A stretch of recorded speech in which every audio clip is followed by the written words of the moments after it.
ผู้ฟังท่านผู้ชมทุกท่านนะซึ่งในเจ้าวันนี้ก็ปกติก็จะเป็นท่านอาจารย์พระครูศรีสิทธิวิมลด็อกเตอร์นะวัด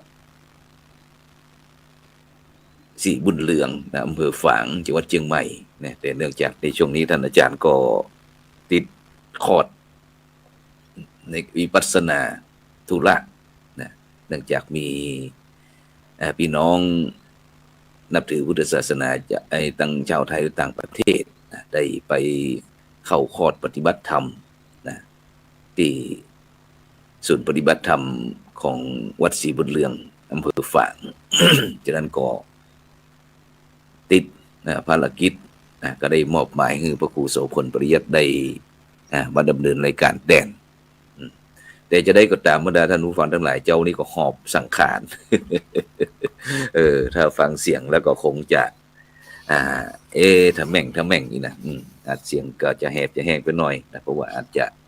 โดยที่สุขภาพมันอาจค่อนข้างที่จะใจงานหนักอีกเนาะ ก็เลยล้าไปหน่อยหนึ่งนะโรคภัยไข้เจ็บก็เข้ามาเบียดเบียนอย่างน้อยนะรู้สึกว่าจะติดวัดนะฉะนั้นก็บรรดาท่านผู้ฟังท่านผู้ชมเด้อในช่วงนี้อากาศเดี๋ยวฝนจะตกเดี๋ยวอากาศจะหนาวก็บ่แน่นอนนะฉะนั้นก็จำเป็นที่เฮาท่านทั้งหลายนะจะต้องเตรียมตัวเตรียมสุขภาพเตรียมใจสุขภาพของตนเองเนี่ยคือพร้อมนะแต่พร้อมบ่พร้อมก็ต้องพร้อมแล้วนะเพราะว่าเฮาบ่มีสิทธิ์เลือกนะฉะนั้นก็ขอเป็นกำลังใจกับบรรดาท่านผู้ฟังท่านผู้ชมทุกท่านนะซึ่งบรรดาท่านผู้ฟังทั้งหลายในช่วงนี้ทางข่าวก่อนที่จะสิ้นส่งท้ายปีเก่าต้อนรับปีใหม่นะแห่งบ่กี่วันนี้นะที่วัดอินทปัญญารามบ้านกองฝ่ายวัดที่เมืองแปะวัดถิ่นบิดรบานดาบ้านเกิดเมืองนอนก็วันพรุ่งนี้นะพระครูโสพลปริยัติก็จะเดินทางกลับเหมือนกันนะกลับไปเพื่อที่จะเตรียม ในการเจริญพระพุทธมนต์ส่งท้ายปีเก่าต้อนรับปีใหม่แล้วก็ตักบาตรทำบุญตักบาตรเพื่อที่จะพี่น้องพุทธศาสนิกชนได้ถือโอกาสครบใกล้ต่อส่งท้ายปีเก่าต้อนรับปีใหม่เนี่ยคือเป็นเวลาที่มีคุณค่านะโดยเฉพาะเราในฐานะที่เป็นชาวพุทธเราก็จะใจส่งท้ายปีเก่าต้อนรับปีใหม่แบบวิถีพุทธของเราเป็นเพราะว่าวิถีธรรมวิถีพุทธนะวิถีธรรมวิถีไทยวิถีพุทธนะฉะนั้นก็ในวันที่31ในภาคกลางคืนก็จะมีการเจริญพระพุทธมนต์ธรรมจักรกับปวัตนสูตรนะแล้วก็จะมีการจับรางวัลหางบัตรคือกับพี่น้องบ้านกองฝายกับบ้านไก่เดินเคียงหรือว่าผู้เข้าร่วมกิจกรรมซึ่งเขาก็ทำมาหลายปีละเพื่อที่จะเสริมกิจกรรมให้พี่น้องได้ใช้เวลาอย่างมีคุณค่านะใช้เวลาให้เป็นประโยชน์นะแล้วก็ในภาคเจ้าจะเป็นการทำบุญตักบาตรตอนรับปีใหม่นะนี่คือวิถีธรรมวิถีไทยวิถีพุทธนะที่กำลังจะเกิดขึ้นทั่วประเทศหรือว่าทั่วโลกนะที่พี่น้องที่นับถือพุทธศาสนาก็จะได้ถือโอกาสในการทำความดีหรือว่าเปิดห้องว่าสร้างบุญสร้างกุศลแล้วก็โดยเฉพาะปีนี้ก็จะมีปฏิทินทำปฏิทินประวัติศาสตร์ของหมู่บ้านของวัดนะที่ก็จะแจกให้กับผู้ที่มีอุปการะคุณต่อวัดต่อว่า ในการช่วยกันก่อสร้างห้างแต่งซึ่งก็จะมีรูปพระเดชพระคุณหลวงปู่พระพรหมมงคลหลวงปู่ทองสิริมังคโลพระเดชพระคุณหลวงพ่อพระเทพสิงหวราจารย์พระเดชพระคุณหลวงพ่อเจ้าคุณพระภาวนาธรรมาภิรัตน์พระเดชคุณท่านอาจารย์เจ้าคุณพระศรีศิลปาจารย์พระเดชคุณหลวงพ่อพระราชเขมากรเจ้าคณะจังหวัดแปะนะพร้อมถึงพระมหาเถระในวันนั้นนะถึงหลวงพ่อพระครูบัณฑิตานุกูลเจ้าคณะอำเภอรองท่านอาจารย์พระครูสิริสุเมธากรเจ้าคณะอำเภอรองปัจจุบันนี้นะได้ร่วมกับคณะสงฆ์คณะศรัทธาพร้อมถึงพระครูโสพลปริยัติก็ได้ประกอบพิธีวางศิลาฤกษ์การสร้างอุโบสถแล้วก็เปิดป้ายวัดซึ่งถือว่า เป็นประวัติศาสตร์ของวัดของหมู่บ้านนะที่จะต้องบันทึกไว้ในผืนแผ่นดินพระพุทธศาสนาแห่งนี้นะฉะนั้นก็เขาก็พยายามที่จะรักษานะความเมตตาที่พระมหาเถระได้เมตตานะไปประกอบพิธีนะเพื่อที่จะเป็นเครื่องยืนยันว่าตรงนี้เป็นวัดเด้อเป็นศาสนสถานตั้งพระพุทธศาสนาเด้อจะนี้เป็นต้นฉะนั้นก็พี่น้องก็สามารถที่จะสร้างคุณงามความดีทำบุญทำกุศลแม้แต่พระสงฆ์องค์เจ้าที่เดินทางมาจากทั่วสารทิศทั้ง4ทิศเนาะ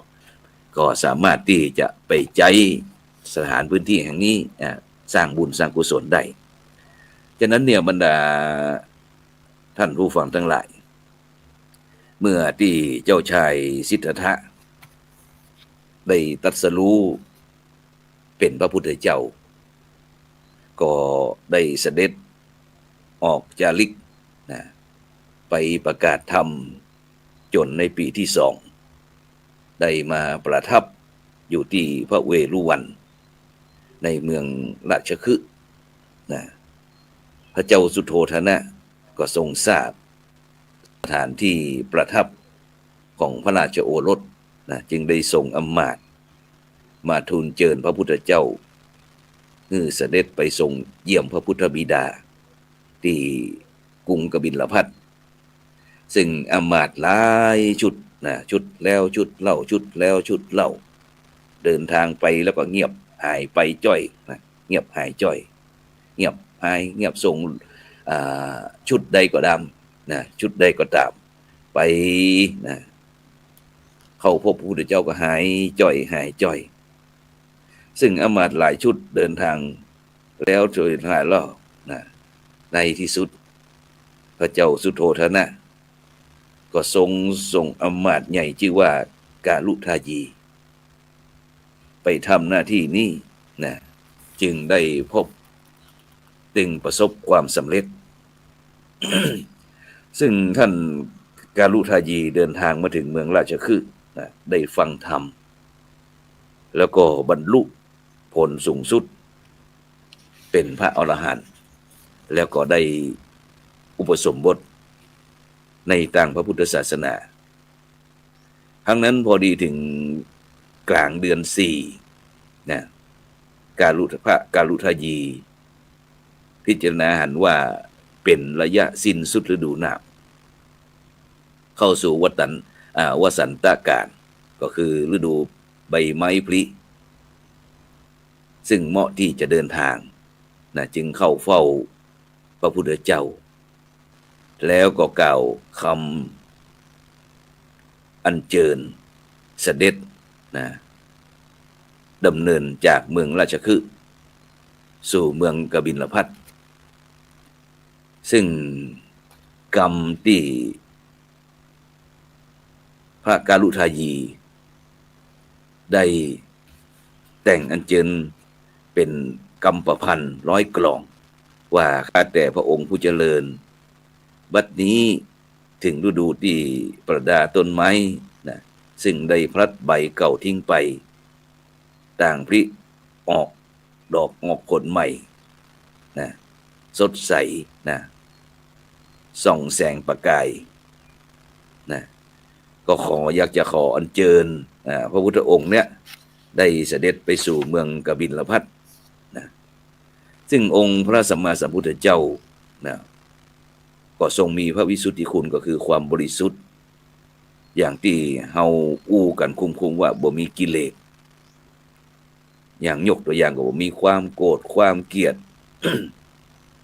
บ่ติดในลาภติดในยศนะบ่เครื่องบ่คัดบ่ข้องบ่ติดค้างกับความคิดที่จะไปเป็นนั้นจะเอาอันนี้เป็นต้นนะซึ่งหัวจิตหัวใจหรือว่าพระทัยของพระองค์เนี่ย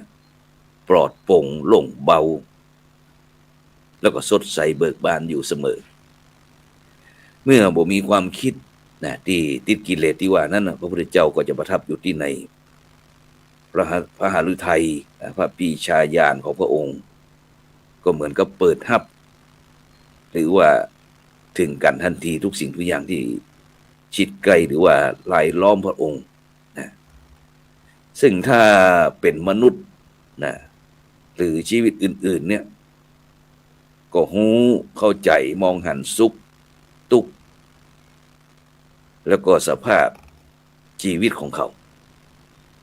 ถ้าเป็นธรรมชาติทั่วไปนะก็ทราบซึ้งถึงความงามความสัมพันธ์อันละเอียดดังนั้นเนี่ยบรรดาท่านผู้ฟังทั้งหลายนะก่อนที่พระพุทธเจ้านะได้เดินทางไปเปิดไปโปรดพุทธบิดาแล้วก็พระประยุรวงศานุญาตินะญาติพระพุทธองค์นะพุทธองค์ก็ตั้งว่าเรื่องไทยหรือว่าตั้งใจเมินละนะที่ว่าจะไปเยี่ยมนะซึ่งก็ถือว่าการเดินทางนี้ครั้งนี้ก็ประสบผลสำเร็จนะเป็นอย่างยิ่งนะซึ่งทำให้พระพุทธศาสนาได้มีอายุมั่นยืนยาวจนถึงปัจจุบันเพราะฉะนั้นเนี่ยบรรดาท่านผู้ฟังทั้งหลายนะก่อนที่องค์พระสัมมาสัมพุทธเจ้าจะเสด็จดับขันธปรินิพพานนะซึ่งก็มีเรื่องเกี่ยวข้องพระไตรปิฎกนะที่ได้บันทึกเหตุการณ์ที่พระพุทธเจ้าได้ตรัสกับพระอานนท์หลายครั้งถึงกับสถานที่อันเป็นรมณียสถานนะที่พระองค์เคยเสด็จผ่านแล้วก็ได้ประทับนะดังคำบาลีที่ว่าละมณียาอนันทะเวสาลีละมณียังอุเทนะเจติยังนะซึ่งบอกว่าอานนท์เมืองเวสาลีก็เป็นที่เมืองที่ลื่นลมอุเทนเจดีอุเทนนะเจดีก็เป็นที่ลมณีโยกละมณีนะซึ่งพระไตรปิฎกได้บันทึกประพันธ์นะของพระอรหันต์ทั้งพระเถระแล้วก็พระเถรีไว้นักหนาปะป้านนะซึ่งก็กล่าวถึงเรื่องความสุขของท่านที่กำอยู่ท่ามกลางธรรมชาติในแดนป่าเขาลำเนาภัยต่างๆนะ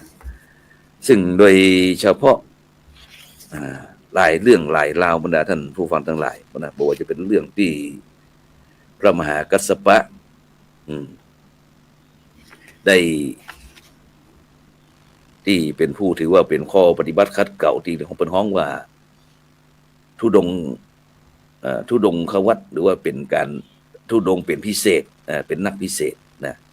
เพราะว่าจะเป็นเรื่องการอยู่ป่านะชีวิตที่เรียบง่ายเป็นต้นนะซึ่งเหล่านี้นะซึ่งก็อยู่ที่ความเบิ่งพอใจนะของแต่ละท่านและทุกคนฉะนั้นโดยเฉพาะในช่วงเทศกาลส่งท้ายปีเก่าต้อนรับปีใหม่นะก็คงจะเป็นแฮมหรือว่าเวลีคริสต์มาสนะในช่วงนี้วันคริสต์มาสนี้ก็จะเป็นโอกาส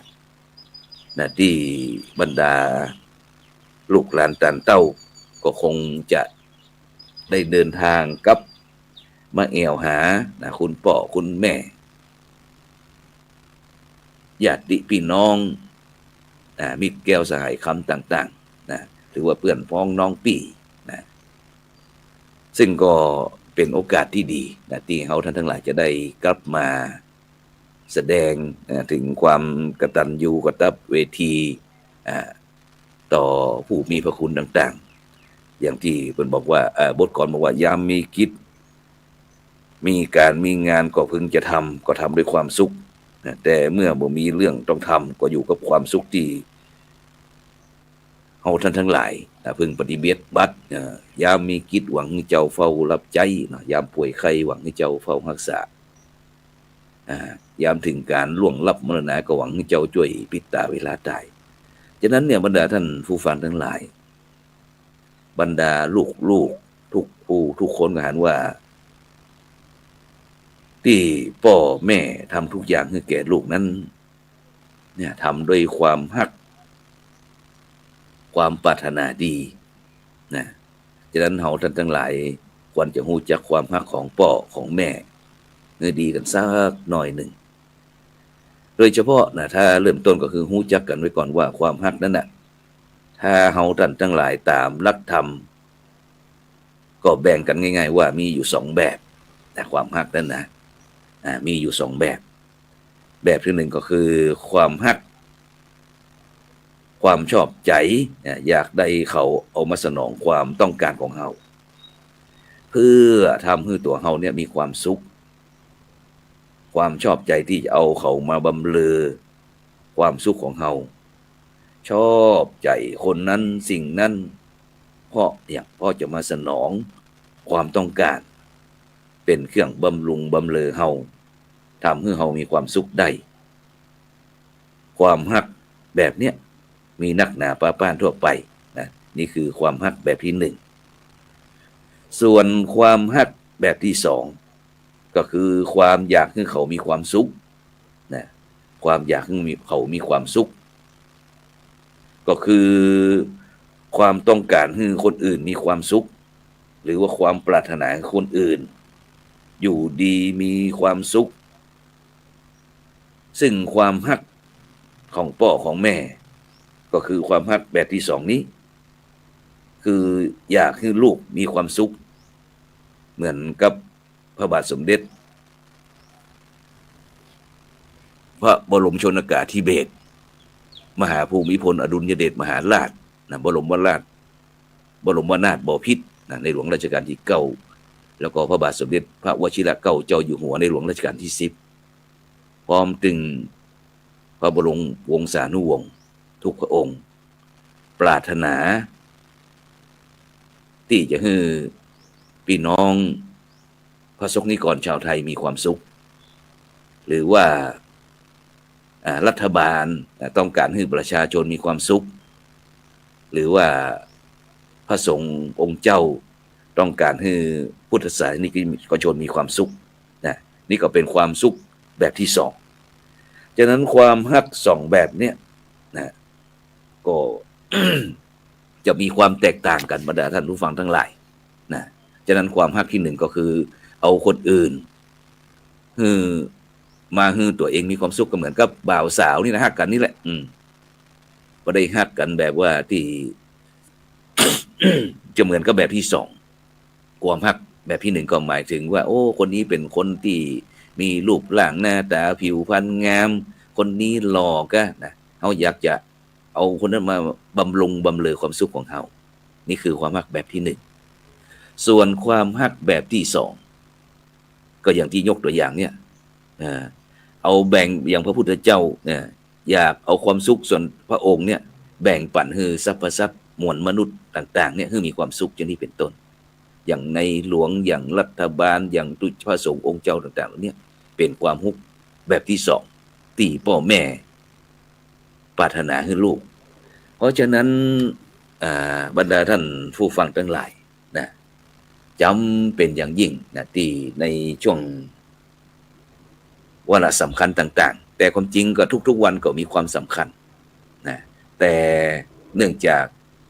ภารกิจหน้าที่การงานการดำเนินชีวิตของแต่ละท่านแต่ละคนนะในปัจจุบันเนี่ยยิ่งมีเพื่อนพ้องน้องพี่นักมีหน้าที่การงานนักนะความที่จะมีโอกาสได้ไปเยี่ยมไปใจพ่อแม่ญาติพี่น้องนะมันก็น้อยมีโอกาสน้อยนะโดยเฉพาะหน้าที่การงานในปัจจุบันเนี่ยวิถีชีวิตมันเปลี่ยนแปลงไปบรรดาท่านผู้ฟังทั้งหลายนะเพราะในปัจจุบันนี้คนนักปัญหานักการแข่งขันกันก็นักอย่างฉะนั้นในปัจจุบันนี้ตั้งชุมชนหมู่บ้านต่างๆก็จะเหลือแต่พ่ออุ้ยแม่อุ้ยกับเด็กละอ่อนส่วนคนวัยทำงานหรือว่ากึ่งกลางนี่ก็จะไปทำงานตาม นิคมพ่องตามเมืองหลวงพ่องนะ ฉะนั้นก็ปล่อยให้ผู้สูงอายุอีพ่ออีแม่และเด็กละอ่อนเฝ้าบ้านนะซึ่งก็เป็นที่น่าห่วงใยเช่นเดียวกันนะที่ในปัจจุบันนี้ก็ตกเป็นจุดอ่อนของผู้กลุ่มมิจฉาชีพนะที่ได้ช่วยโอกาสที่อาจจะบ่มีคนหนุ่มคนสาวนะอยู่ในชุมชนก็ทำให้ตกเป็นเหยื่อของแก๊งอาชญากรรมพ่องผู้บ่ปรารถนาดีพ่องพวกขี้ลักขี้จกพ่องนะทำให้ปัญหาเกิดขึ้นในปัจจุบันอย่างโดยเฉพาะ call center นะซึ่งในปัจจุบันนี้ทางรัฐบาลก็ได้มาประกาศเอาจริงเอาจังว่าจะบ่ได้มันสร้างความตุกข์ให้กับพี่น้องประชาชนคนไทยของเฮานะจะต้องกำราบจัดการมันนะขอร้องว่ากลุ่มมันอธรรมนะมารกลุ่มมารฉะนั้นก็ขอเป็นกำลังใจนะให้กับบรรดาท่านผู้ฟังท่านผู้ชมนะที่ยังมีลมหายใจอยู่เนี่ย ได้ระมัดระวังดำเนินชีวิตด้วยความบ่ประมาทฉะนั้นก็ในช่วงเทศกาลส่งท้ายปีเก่าต้อนรับปีใหม่หรือว่า Merry Christmas ในช่วงปีใหม่ของพี่น้องเจ้าคิดของเฮาก็คือพี่น้องประชาชนคนไทยทุกหมู่คณะทุกเชื้อชาติศาสนาได้มีความสุขความเจริญตามสมควรที่ควรจะได้ฉะนั้นก็ในเจ้าวันนี้ก็ได้นำนานาสาระธรรมะเล็กๆน้อยๆมาให้กำลังใจกับพี่น้องบรรดาท่านผู้ฟังท่านผู้ชมที่กำลังติดตามอยู่ฉะนั้นก็ขอบคุณอนุโมทนาทุกท่านทุกเสียงทุกสายเพราะว่าจะเป็นคุณฝนคุณโยมสุวรรณมีสมในแล้วก็บรรดาท่านผู้ฟังทุกท่านที่ติดตามเป็นประจำฉะนั้นก็ในเจ้าวันนี้ก็เวลาหมดเวลา จะเป็นที่จะต้องนำรายการธรรมะรับอรุณจากไปก่อนแมลงก็พบกันใหม่แมลงนี้ก็2 ทุ่มถึง3 ทุ่มครึ่งก็มาพบกับรายการสังฆพัฒนาเพื่อประชาชนฉะนั้นก็ในช่วงทุกกลางคืนเวลา2 ทุ่มถึง3 ทุ่มแล้วตอนเช้านี่ก็เวลา7 โมงถึง7 โมงครึ่งทางจ้องธรรมะเป็นทีมพร้อมตึงภาคีเครือข่ายฉะนั้นก็ในเจ้านี้ก็ขอกับคำว่าสาธุ